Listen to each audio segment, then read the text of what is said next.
గత 2-3 రోజులుగా జర్నలిస్టులపై అక్రమంగా కేసులు, ప్రభుత్వంపై ప్రశ్నిస్తున్న దానికి కలంపై వీళ్ళు దాడి చేస్తున్నారు.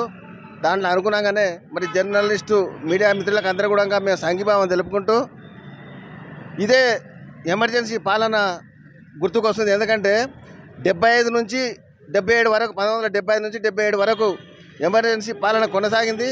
ఎవరు ప్రశ్నిస్తే వాళ్ళందరినీ తీసుకుపోయి జైళ్ళలో వేయడం, పత్రికల వాళ్ళని జైళ్ళలో వేయడం.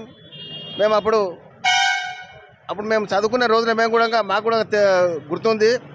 చాలామందిని ఇబ్బంది పెట్టుకుంటూ జైళ్ళలో మరి ఎవరైతే ప్రతిపక్ష నాయకులు ఉన్నారో ప్రతిపక్ష నాయకులు కూడా జైళ్ళలో ఎవరు అడిగితే వాళ్ళని జైళ్ళల్లో వేసుకం వాళ్ళందరినీ కూడా చాలా ఇబ్బందులకు గురి చేశారు. ఆ రోజులకు దానికి అనుగుణంగానే అన్ని ప్రతిపక్ష పార్టీలు అన్నీ ఒకటయ్యి అప్పుడు ఒక జనతా పార్టీ అని స్థాపించి మరి 77లో ఇందిరాగాంధీని, సంజయ్ గాంధీని అందరినీ కూడా ఓడించిన చరిత్ర ఈ జర్నలిజానికి ఉందని కూడా, ఎందుకంటే జర్నలిస్టులే అందరినీ ఏకం చేసిన ఆ రోజులలో. అది మాకు బాగా గుర్తుంది.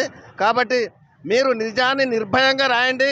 మేము ప్రజల నుంచి ఏమన్నా మీకు ప్రభుత్వానికి ఏమన్నా ఉన్నా కూడా మీరు ప్రభుత్వంపై పోరాడినప్పుడు మీకు అండగా మేము ఉంటాము. తప్పకుండా మా సహాయ సహకారాలు. ఎందుకంటే నిజాన్ని మనం ప్రశ్నిస్తుంటే వాళ్ళకి, ఎందుకంటే ఏవి పెన్షన్ ఇచ్చకం లేదు.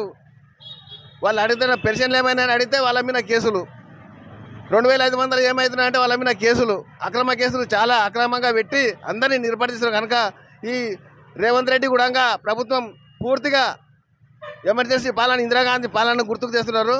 మరి ఈ పోలీస్ శాఖ కూడా మరి గతంలో మా ప్రభుత్వం ఉన్నప్పుడు ఫ్రెండ్లీగా వ్యవహరించి అందరినీ కూడా మంచిగా చూసుకున్నారు. ప్రతిపక్షాలను కానీ అందరినీ కూడా మంచిగా చూసుకున్నారు. కానీ ఈ గవర్నమెంట్ ప్రతిపక్షాలను నొగలాగా, ప్రభుత్వ ఉన్న నాయకులను ఇంకోలాగా చూసుకోముంది. రాబోయే రోజులలో మేము జర్నలిస్టులకు మా పార్టీ అధికారం వచ్చినాక అండగా ఉంటాం. ప్రతి ఒక్క విషయంలో కూడా వాళ్ళకి తగిన గౌరవం ఇస్తామని తెలియజేసుకుంటున్నాం.